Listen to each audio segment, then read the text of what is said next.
California, the land of sun, surf, and stardom. But in 2025, this dreamland turned into a nightmare. A hellscape of raging flames, billion-dollar properties reduced to ashes, and countless lives uprooted. But here's what they're not telling you. Was this disaster preventable? Who's really to blame for California's darkest chapter yet?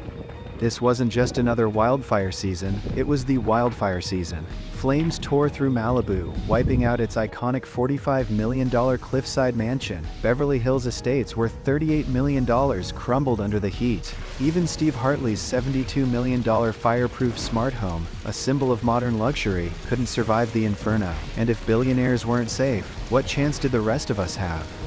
This wasn't just nature's fury. This was a cocktail of human error, corporate greed, and a rapidly escalating climate crisis. The flames didn't just consume homes, they exposed the vulnerabilities in a system that was supposed to protect us. Here's the real twist. Just 4 months before the fires, major insurance giants, Pacific Shield, Gold Trust, and others, decided California was no longer worth the risk. Entire neighborhoods were stripped of their coverage overnight. Why? Because protecting homes in fire-prone areas was deemed too expensive. Decades of loyalty, premiums paid on time, and promises of security meant nothing when profit margins were at stake. Imagine this: your family home, the place you've spent your life building memories in, burning to the ground.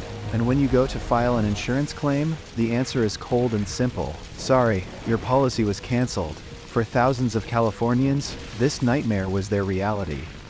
There's a growing concern over home insurance. Some are left with no insurance or underinsured. Catherine Bryan in California's State Farm last year said it was discontinuing coverage for 72,000 houses and apartments in the state. I spoke with local representatives who say millions of residents whose homes were destroyed could have a tough path forward. The Palisades fire burning in Los Angeles could become the most costly wildfire in history. What we're going to see here within the next handful of weeks is a lot of people who are not going to be able to rebuild. But wait, it gets worse. Leaked documents from CAL FIRE revealed that state officials were warned about this exact scenario more than a year ago. Their own experts said urgent action was needed: defensible spaces, fire breaks, and increased funding for prevention. But instead of acting, they delayed. And when budget cuts came knocking, wildfire prevention funds were some of the first to go. In December, you had warned that the budget cuts would severely limit your ability to respond to large-scale emergencies. Is that true or not? Yes, so I would say yes, we were limited to a certain factor, yes. So, where did the money go? Critics point to billions being poured into shiny infrastructure projects, while the basics, keeping communities safe, were ignored. A flashy new bridge might make headlines, but it won't stop a firestorm from destroying your home. And if you think the billionaires were in this with us, think again. While middle-class families watched everything they owned turn to ash, the ultra-rich were deploying private fire brigades. For $10,000 an hour, these crews were flown in to protect luxury estates, leaving nearby neighborhoods defenseless. The message was clear: if you're not rich, you're on your own. The fires weren't just a human tragedy. They were an economic catastrophe. Over 2 million acres burned, including Napa Valley vineyards, worth $1.2 billion. Small businesses were wiped out overnight, and while families struggled to rebuild, mega-C corporations circled like vultures, ready to buy up the land for pennies on the dollar. One protester summed it up perfectly: "It feels like they let this happen. The rich get richer while we lose everything, and it's hard to argue with them when you see what's left of California." The environmental toll? Unthinkable. 2 million acres scorched, entire ecosystems destroyed, and CO2 emissions from the fires exceeded California's annual output in just 3 weeks. The cost to our planet is immeasurable, yet corporations continue to lobby against stricter environmental regulations. They want their profits, no matter the price we all pay. Here's the question we need to ask: could tighter regulations, better planning, and stronger leadership have stopped this? Or did corporate interests and political gridlock once again silence the alarm bells before it was too late?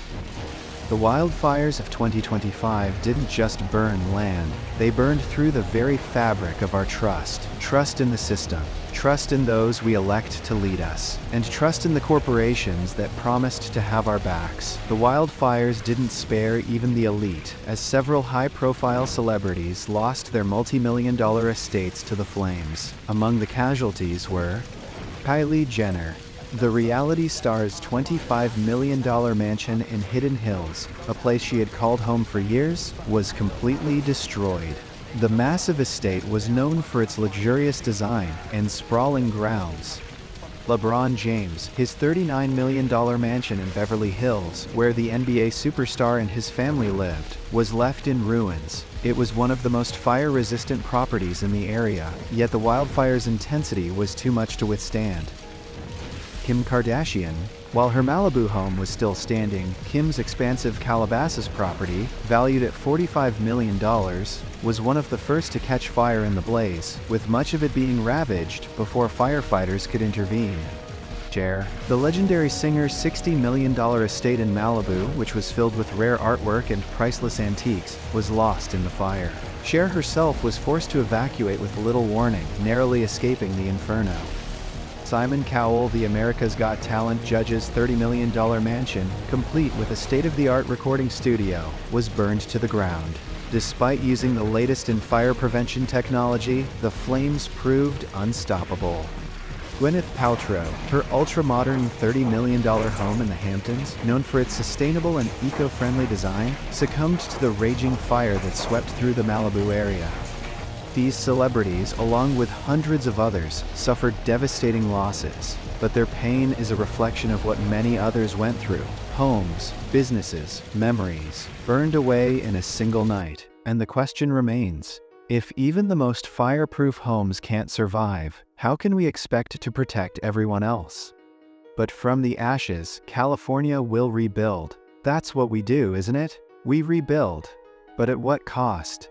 And will we learn the lessons this time, or are we doomed to let history repeat itself over and over again? So, what's next? We can't keep blaming the climate alone. The real enemies are complacency, greed, and inaction. If we don't demand accountability, if we don't stand up to the corporations, the government, and yes, even ourselves, we're signing up for another 2025, maybe worse. Want to help California recover and prevent the next disaster? It's time to fight back. Donate to relief efforts, join the push for stricter wildfire prevention measures, and hold those in power accountable. Because if we don't act now, there may not be a California left to save. The flames have died down, but the fight is just beginning. Are you ready to join it?